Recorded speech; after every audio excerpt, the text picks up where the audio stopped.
तो कहानी की शुरुआत होती है और हम एलिसिया नाम की एक लड़की को देखते हैं जो कि एक लेडी के ऊपर पेट्रोल छिड़क रही होती है। यहाँ पर वो लेडी उससे रहम की भीख मांगती है, लेकिन वो उसकी कोई भी बात सुनने को तैयार नहीं होती है और उसे जलाकर मार देती है। आगे हमें 6 साल बाद की स्टोरी दिखाई जाती है, जहाँ एक यूनिवर्सिटी में बहुत सारे स्टूडेंट लिटरेचर और स्टोरी राइटिंग सीखने के लिए आए होते हैं, जिसमें एक ग्रुप एंजेला और उसके दोस्तों का भी होता है। वे लोग एक लाइब्रेरी में बैठकर एक हॉरर नॉवेल के बारे में बात कर रहे होते हैं। दरअसल इस नॉवेल को एंजेला ने ही पब्लिश होती है। नॉवेल में क्लोरोफोबिया का बहुत ही अच्छे से जिक्र किया गया होता है, लेकिन एंजेला को भी इसके बारे में अच्छे से नहीं पता होता है। तब वह इबास से पूछती है कि क्लोरोफोबिया आखिर ये क्या होती है, जिस पर ईवा उसे जवाब देती है कि ये एक तरह की बीमारी होती है जिसमें पेशेंट क्लोन को देखकर बहुत ही ज्यादा डर जाता है और उसे पैनिक अटैक भी आ सकता है। इसके बाद उन्हें एक क्लोन किलर के सोशल मीडिया अकाउंट्स की याद आती है, जिस पर बेहद डरावनी कहानियाँ पोस्ट की गई होती हैं। अगले दिन सभी लोग क्लास करने के लिए जाते हैं, जहाँ पर उनका प्रोफेसर उन्हें हॉरर नॉवेल को लिखने के टिप्स और लिमिटेशन को अच्छे से कवर करता है। इसके बाद वह एंजेला का डाउट सॉल्व करने के लिए उसे अपने केबिन में बुलाता है, लेकिन यहाँ पर प्रोफेसर के इरादे नेक नहीं होते हैं और वह एंजेला के साथ जोर जबरदस्ती करने की कोशिश करता है,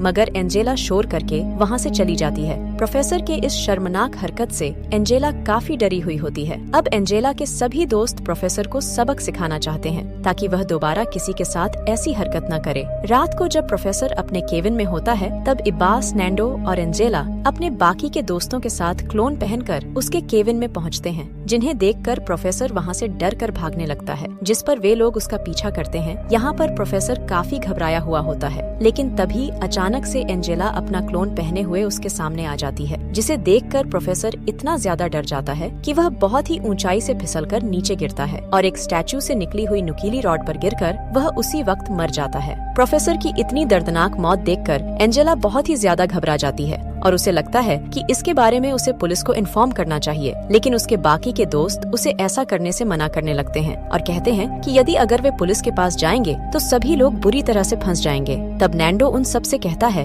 कि यहाँ पर हमारे सिवाय और कोई भी नहीं है, तो इसका मतलब ये है कि यदि अगर हम नहीं बताएंगे कि प्रोफेसर को किसने मारा तो किसी को कुछ भी पता नहीं चलेगा और यह सिर्फ एक सुसाइड ही लगेगा। आगे वो सभी एक अलग स्थान पर जाते हैं, जहाँ पर उनके अलावा और कोई भी नहीं होता है और यहाँ पर सभी अपने क्लोन को जलाते हुए एक दूसरे से वादा करते हैं कि वे लोग इस घटना का जिक्र और कभी भी नहीं करेंगे। अगले दिन न्यूज में भी प्रोफेसर की मौत बस एक सुसाइड के तौर पर दिखाई जा रही थी, जिस पर वे लोग सोचते हैं कि वे अब बिल्कुल सेफ हैं और उन्हें टेंशन लेने की कोई भी जरूरत नहीं है। लेकिन तभी एंजेला के सोशल मीडिया पर एक अनजान पर्सन का मैसेज होता है, जिसमें उसने बिना किसी के नाम का जिक्र किए यह क्लियरली लिखा होता है कि प्रोफेसर के मौत के जो लोग जिम्मेदार हैं, एक एक करके वे सभी मरेंगे, जिस पर वह एक नॉवेल लिखेगा और हर एक चैप्टर में वह एक मौत को अच्छे से डिस्क्राइब करेगा, जिस पर वे लोग काफी घबरा जाते हैं और सोचने लगते हैं कि आखिर उनके अलावा कौन है जिसे प्रोफेसर के मौत के बारे में इतने अच्छे से पता है। इसके बाद वे लोग एक दूसरे पर शक करने लगते हैं कि कहीं उन्हीं लोगों में से कोई ऐसा तो नहीं है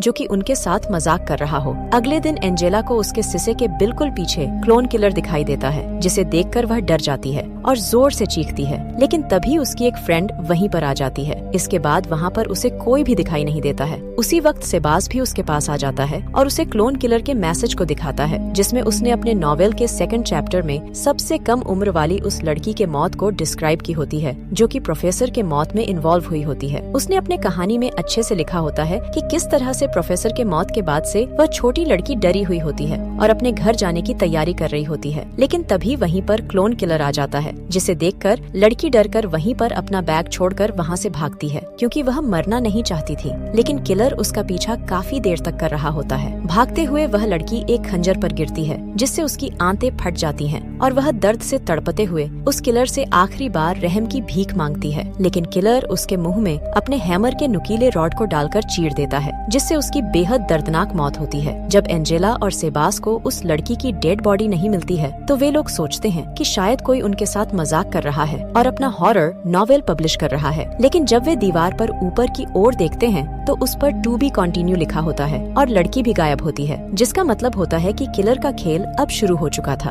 अगले पल जब वे सभी एक साथ होते हैं, तब ईवा उनसे कहती है कि यह क्लोन किलर बहुत ही शातिर है, जिसे टेरर के बारे में काफी अच्छे से पता है, इसीलिए यह तड़पा तड़पा कर मारना काफी अच्छे से जानता है और हो सकता है कि यह हम में से ही कोई लड़का या फिर लड़की हो। तब राय उसको बीच में ही टोकते हुए कहता है कि इतना खतरनाक काम कोई लड़की नहीं कर सकती, यह जरूर कोई लड़का ही है और यह हम में से ही कोई एक है। वे लोग आपस में बात कर रहे होते हैं। तभी एंजेला के फोन पर एक मैसेज आता है जिसे देखकर वह लाइब्रेरी में जाती है, लेकिन तभी वहीं पर वह क्लोन किलर आ जाता है जो कि एंजेला पर वार करने के लिए उसकी ओर दौड़ता है और एंजेला चीखते हुए वहाँ से भागती है। लेकिन उसी वक्त वहीं पर नैंडो उससे मिलता है। इसके बाद एंजेला और उसके बाकी के सभी दोस्त यही सोचते हैं कि शायद नैंडो ही खूनी है। अब वे लोग उसकी कोई भी बात सुनने को तैयार नहीं होते हैं और उसे वहाँ से भगा देते हैं। अगली रात को सभी लोग पार्टी करने के लिए जाते हैं और वहाँ पर नैंडो पहले से ही होता है, जिसे देखकर राय उसे साइको कहकर चिढ़ाता है और यहाँ पर दोनों के बीच काफी बहस हो जाती है। इसके बाद राय वहाँ से सीधे बाहर जाता है। तभी एंजेला के फोन पर फिर से क्लोन किलर के नॉवेल का तीसरा चैप्टर आता है, जिसमें उसने राय के मौत के बारे में डिटेल में लिखा होता है। जब किलर राय के पास आता है तो वह उससे नहीं डरता है और उससे उसका चेहरा दिखाने को कहता है। अब वह किलर के बिल्कुल पास जाता है और उसे एक घूंसा मारता है। इसके बाद वह किलर के मास्क को हटाकर उसके चेहरे को दिखता है। तब उसकी बातों से ऐसा लगता है जैसे कि वह किलर को पहले से ही जानता हो। लेकिन तभी किलर अपने हैमर के नुकीले साइड की ओर से राय के पेट को चीर देता है और वह वहीं पर मर जाता है। उन लोगों में से उनका एक दोस्त कोल्डो भी होता है, जो कि एक सोशल मीडिया इन्फ्लुएंसर होता है और वह किलर के नॉवेल को अपने सोशल मीडिया अकाउंट्स पर शेयर करता है, जिससे नैंडो उस पर काफी गुस्सा करता है। लेकिन यहाँ पर सारा आकर दोनों के बीच के झगड़े को रोक लेती है। इसके बाद नैंडो सारा से एंजेला के बारे में पूछता है। तब सारा उससे कहती है कि किलर ने अपना अगला टारगेट एंजेला को ही चुना है, इसलिए वह एक सेफ स्थान पर गई है और अब उसे तुम पर बिल्कुल भी भरोसा नहीं है। यहाँ तक कि हमें भी तुम पर भरोसा नहीं है, इसलिए अच्छा यही होगा कि तुम हम लोगों से थोड़ी दूरी बनाए रखो। उधर एंजेला सेबास के साथ एक सेफ स्थान पर होती है। तब सेबास उससे कहता है कि उसने क्लोन किलर के सोशल मीडिया अकाउंट्स को बहुत ही अच्छे से चेक किया है और वहाँ उसे एलिसिया नाम की एक फॉलोअर मिली है और उसे पक्का यकीन है कि एलिसिया का उस क्लोन किलर से कोई संबंध जरूर है। तब एंजेला सेबास को बताती है, इतने सारे कत्ल सिर्फ मेरी वजह से हो रहा है। आगे वह उससे कहती है कि आज से करीब 6 वर्ष पहले एलिसिया नाम की एक लड़की होती है जो कि एंजेला को अपना वर्चुअल फ्रेंड समझती थी और उससे सोशल मीडिया पर अपनी डेली लाइफ की सारी बातें शेयर करती थी। दरअसल एलिसिया की मॉम लिटरेचर को लेकर हमेशा पागल रहती थी और वो एलिसिया को हमेशा लिटरेचर पढ़ने और लिखने को कहते थी। जब एलिसिया ऐसा नहीं कर पाती तो वह उसे मारा पीटा करती थी। इस वजह से एक दिन एलिसिया अपना मानसिक संतुलन खो देती है और नॉवेल के साथ अपनी मॉम को भी आग में जलाकर मार देती है। आगे एंजेला सेबास को बताती है कि एलिसिया की कहानी को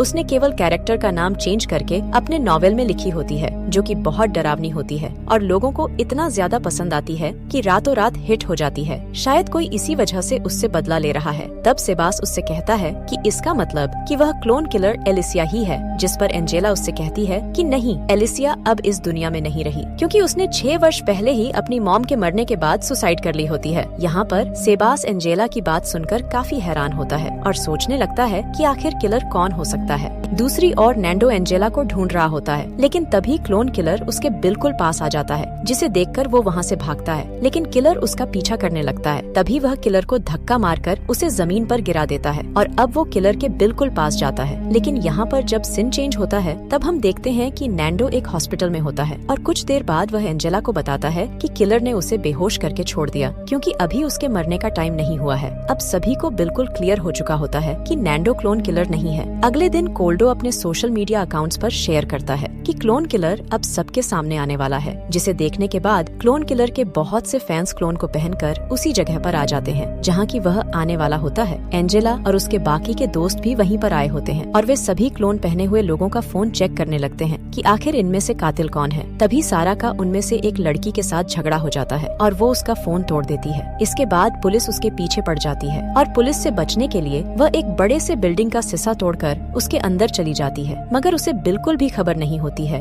कि उस बिल्डिंग में पहले से ही वह किलर मौजूद होता है। और तभी अचानक से उसकी नजर किलर पर पड़ती है, जिसे देखकर वह भागती है और किलर उसका पीछा करने लगता है। वह बिल्डिंग के में गेट तक तो पहुंच जाती है, लेकिन दुर्भाग्यवश उस बिल्डिंग का गेट पूरी तरह से लॉक होता है। वहाँ पर एंजेला भी उसे ढूंढते हुए आ गई होती है, लेकिन गेट उससे भी नहीं खुलता है और किलर एंजेला के सामने ही सारा को बेरहमी से बहुत ही दर्दनाक मौत देता है, जिसे देखकर वह बहुत ही ज्यादा घबरा जाती है और तेजी से अपने दोस्तों के पास भागती है। तभी एक क्लोन पहना हुआ लड़का उनकी ओर आता है, लेकिन किलर पहले से ही उस लड़के का गला काट दिया होता है और वह उनके सामने ही तड़प तड़प कर मर जाता है। यहाँ पर उस क्लोन किलर का हैमर इवा के हाथ में दिखाई देता है। इसके बाद सभी को इवा पर यकीन हो चुका होता है कि इवा ही क्लोन किलर है। आगे एंजेला नैंडो से कहती है कि उसकी वजह से ही उसके सारे दोस्त मारे गए हैं, इसलिए अब वह किसी को भी मरने नहीं देगी। वह वहाँ से उस किलर के हैमर को उठाती है और इवा को मारने के लिए उसके पास जाती है, लेकिन यहाँ पर इवा पहले से ही काफी घायल होती है और अपनी अंतिम सांस ले रही होती है। एंजेला जब उसको ऐसी हालत में देखती है तो एक पल के लिए बिल्कुल हैरान हो जाती है,